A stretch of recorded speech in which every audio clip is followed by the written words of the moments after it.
Before we begin, I wanted to kind of give you a heads up that chapter 13, Deciphering the Message, is going to be one of those chapters that would be very helpful if you had the book pulled up in front of you. So if you are maybe taking a walk or listening to this in the car, you might want to wait until you get home and can look at the book and read the message yourself in front of you so that you don't get confused. Chapter 13, Deciphering the Message. Dune headed for home, and Lena went in the opposite direction across Harkin Square. The little group of believers had gone, but the protesters with their signs continued to pace back and forth. A few of them were still shaking their fists in the air and yelling, but most of them tramped silently, looking tired and discouraged. Lena felt a bit that way too. Once Dune said he'd seen a door, she was sure that the door he'd found and the door in the instructions were the same. She had had such hopes for that door in the pipeworks, but hoping so hard had made her jump to conclusions. She'd gone a little too fast. She always went fast. Sometimes it was a good thing, and sometimes not. Now Dune thought the instructions were nothing important after all. She didn't want him to be right. She didn't believe he was, even now. But her thoughts felt like a mess of tangled yarn. She needed someone wise and sensible to help her sort things out. She headed for Gloam Street. Though it was nearly 6 o'clock, she found Clary still in her workroom at the far end of Greenhouse 1. It was a small, crowded room. Pots and trowels cluttered a high table at one end. Above the table were shelves full of bottles of seeds, and boxes of string, wire, and various kinds of powders. Clary's desk was a rickety table, littered with scraps of paper, all of them covered with notes in her neat, round handwriting. 2 rickety chairs went with the rickety table, one on each side. Lena sat down, facing Clary. "I have to tell you some important things," she said, "and they're all secret." "All right," said Clary, "I can keep secrets." She was wearing a patched shirt that had faded from blue to gray. Her short brown hair was tucked behind her ears, and a bit of leaf clung to it on the right-hand side. She folded her arms in front of her on the desk. She looked square and solid. "The first thing is," Lena began, "that I found the instructions, but Poppy had chewed them up." "The instructions," said Clary. "I'm not familiar with them." Lena explained. She went on to explain everything. How she'd shown the instructions to Dune, what they had figured out, how he'd searched the pipeworks and found the door, and what he'd seen when he opened the door. Clary made an unhappy sound and shook her head. "This is very bad," she said, "and sad, too. I remember when the mayor was first starting out. He has always been foolish, but not always wicked. I'm sorry to know that the worst side of him has worn out." Clary's dark brown eyes seemed to grow deeper and sadder. "There is so much darkness in EMBER, Lena. It's not just outside, it's inside us too. Everyone has some darkness inside. It's like a hungry creature. It wants and wants and wants with a terrible power. And the more you give it, the bigger and hungrier it gets." Lena knew. She had felt it in Looper's shop as she hovered over the colored pencils. For a moment, she felt sorry for the mayor. His hunger had grown so big it could never be satisfied. His huge body couldn't contain it, and made him forget everything else. Clary let out a long breath, and a few of the scraps of paper on her desk fluttered. She ran her fingers through her hair, felt the bit of leaf, and plucked it out. Then she said, "About these instructions." Oh, yes," said Lena. "They might be important, or they might not be. I don't know anymore." "I'd like to see them, if you'd let me." "Of course you can see them, but you'll have to come home with me." "I'll come now, if that's all right," said Clary. "There's plenty of time before lights out." Lena led Clary up the stairs and into her new bedroom at Mrs. Murdo's. "Nice room," Clary said, looking around with interest. "And I see you have a sprout." "A what?" said Lena.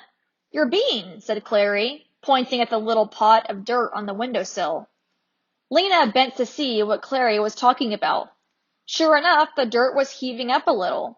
She touched the pushed-up part, brushed away the dirt, and discovered a pale green loop.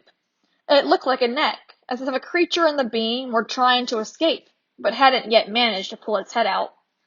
Of course she already knew that plants grew from seeds, but to have put that flat white bean in the dirt, to have almost forgotten about it, and now to see it forcing its way up into the air. It's doing it, she said. It's coming to life. Clary nodded, smiling. Still amazes me every time I see it, she said. Lena brought out the instructions, and Clary sat down at the table to study them. She puzzled over the patchwork of scraps for a long time, tracing the lines with her finger, murmuring the parts of words. What you've figured out so far seems right to me, she said. I think if orc must be pipeworks, and if verb inic must be riverbank. So this bit must be down riverbank. Then there's a big space here. To edge. Edge of what, I wonder? And does it mean down riverbank, as in walk alongside the river? Yes, I think so, Lena said. Or does it mean to go down the riverbank itself, down the bank toward the water? Maybe edge means edge of the water. It couldn't mean that. The bank goes straight down like a wall. You couldn't go down to the edge of the water, you'd fall in. Lena pictured the dark, swift, wet water and shivered. This word, said Clary, putting a finger on the paper. Maybe it isn't edge. Maybe it's something else. It could be hedge or pledge. Those don't make much sense, but it could be ledge or wedge. Lena saw that Clary was no better at deciphering the puzzle than she was. She sighed and sat down on the edge of her bed. It's hopeless, she said. Clary straightened up quickly. Don't say that. This torn up piece of paper is the most hopeful thing I've ever seen. Do you know what this word is? She pointed to the word at the top of the paper. Eagers. Someone's name, isn't it? The title would be Instructions for Eagerston, or maybe Eagersmen, or something like that. The person the instructions were for. I don't think so, said Clary. If you add an S to this word, right where this tear in the paper is, you get egress. Do you know what that means? No, said Lena. It means the way out. It means the exit. The title of this document is Instructions for Egress. When Clary left, there was still over an hour before lights out. Lena raced across the city to Green Gate Square. She glanced in the window of the small item shop, where Dune's father was reaching for something on a shelf. And then she dashed up the stairs and knocked on the door of Dune's apartment. Right away, she heard footsteps, and Dune opened the door. I have something exciting to tell you, Lena said breathlessly. Come in, then. Lena went across the cluttered room to stand by a lamp. She pulled from her pocket a tiny piece of paper on which she had written egress. Look at this word, she said. It's from the title of the instructions. Someone's name, said Dune. No, said Lena, it's meant to be egress, with 2 S's. I showed the instructions to Clary, and she told me. It means the way out. The way out? Cried Dune. Yes, the way out, the exit. It's instructions for the way out of Ember. So it is real, Dune said. It is. We have to figure out the rest, or as much of the rest as possible. Can you come now? He darted into his room, emerged with his jacket, and they ran. All right, said Lena. They were on the floor of the blue-green room at Mrs. Murdo's. Let's take the first line. She moved her finger along it slowly. Number 1. EXPRIVIPORK. Period. We know that if orc is pipeworks, she said. EXP could be expand, or explore, or expose. There's a big space between EXP and the rest, said Dune. There must be more words in there. But who knows what they are? Let's move on. Lena swept her straggly hair impatiently back from her face. Look at number 2. Number 2. STON. Marked with E by R, D, G, E. Lena put her finger on STON. What could that be? Maybe piston? Said Dune. That's part of a machine, like the generator. Or maybe it's astonish, or it could be... I bet it's just plain stone, said Lena. There's a lot of stone in the pipeworks. Dune had to admit that this was probably right. So then, he said, it would be stone marked with E. He frowned at the next bit. This must be river's edge. Stone marked with E by the river's edge. They looked at each other in delight. E for egress, cried Lena. E for exit. They bent over the document again. There is not much left of this next line, said Dune. Number 3. ADDE, down, IVERB, NK, to edge, APPR, 8, low. Just this part, which must say, down riverbank to edge, something? Edge of water would make sense, but right after edge there's APP. What would that be? Dune sat back on his heels and gazed up at the ceiling, as if the answer might be there. Lena muttered, down riverbank to edge. She thought of Clary's guesses about that line. Maybe it's the ledge, she said. Down riverbank to ledge. There could be a ledge down near the water. Yes, that must be right. There's a stone marked with E, and down the riverbank, at that point, there's a ledge. I think we're getting it. Once again, they crouched over the page, their heads close together. Okay, Dune said, line 4. Number 4. ACKS to the WATR. Find door of BOKER. KE, hind, small steel pan. The right. Period. REMEY, open, DO. This is where it says door, Lena says. Somehow the door is by the ledge. Does that make sense? And there's that small steel pan. What can that mean? What would a pan have to do with anything? But look, Lena tapped the paper urgently. Here it says KE, and here it says EY. It's talking about a key. But what is it a door to? Said Dune, sitting back. Remember we thought about this before. A door in the bank of the river would lead under the pipeworks. Lena pondered this. Maybe it leads to a long tunnel that goes way out beyond EMBER, and then gradually up and up until it comes out at the other city. What other city? Dune glanced up at the drawings tacked to the walls of Lena's room. Oh, he said, you mean that city? Well, it could be. Dune shrugged. I suppose so. Or it could be another city exactly like this one. That was a gloomy thought. Both of them felt their spirits sink a little at the idea, so they turned back to the task of deciphering. Next line, said Lena. But Dune sat back on his heels again. He stared into the air, half smiling. I have an idea, he said. If we do find the way out, we'll need to announce it to everyone. Wouldn't it be splendid to do it during the singing? Stand up there in front of the whole city and say we found it? It would be, Lena said, but that's only 2 days away. Yes, we have to hurry.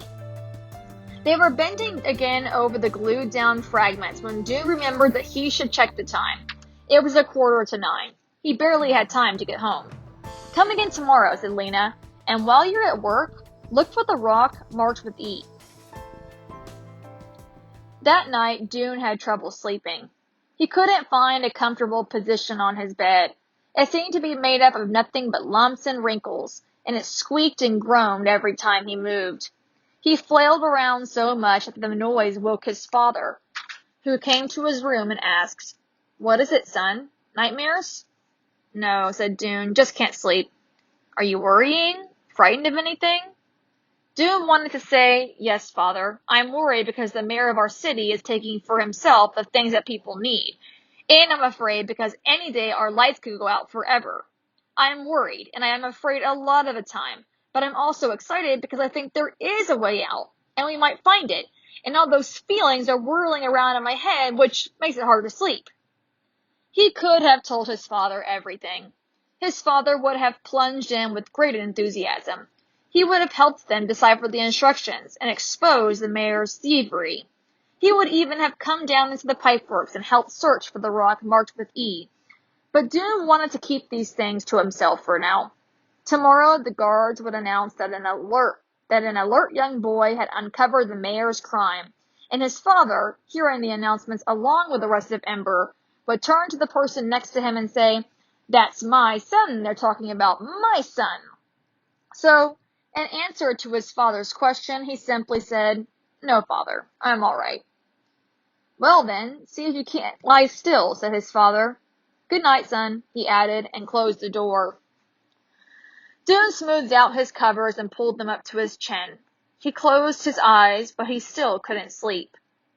So he tried a method that had often worked for him before. He would choose a place he knew well, the school for instance, and imagine himself walking through it, picturing it as he went in minute detail. Often his thoughts would wander, but he would always bring them back to the imaginary journey, and something about doing this would often make him sleepy. This night he decided to retrace his explorations at the pipeworks. He held his mind to the task for a long time, picturing with all the clarity he could muster everything he had seen in that underground realm: the long stairway, the tunnels, the door, the path along the river, the rocks along the path. He felt sleep drawing closer, a heaviness in his limbs. But just as he was about to give in to it, he saw in his mind's eye the wrinkled rocks that bordered the river at the west end of the pipeworks, the rocks whose strange ridges and creases had reminded him of writing. His eyes flew open in the dark. His heart began to hammer, and he gave up on sleeping and lay in a state of terrible impatience for the rest of the night. And that's the end of chapter 13. Wow, Knights, each chapter seems to be getting more and more intense as we're going along. It seems that Dune and Lena are really starting to figure out this message on the way out of this city. And I love how Clary came in with that save and was like, "I know what this word means. It means the way out. Y'all are doing a great job." So it kind of gave them some hope to continue on with their mystery. So it looks like it's going to be up to Dune to find this rock with the letter E on it. And as he was trying to fall asleep, he was imagining the rocks on the river. And he might have a really good idea of where they lead to. So we'll see what happens next in chapter 14. But before you do, head on to Canvas and do your chapter 12 and 13 quiz. See you soon. Thanks.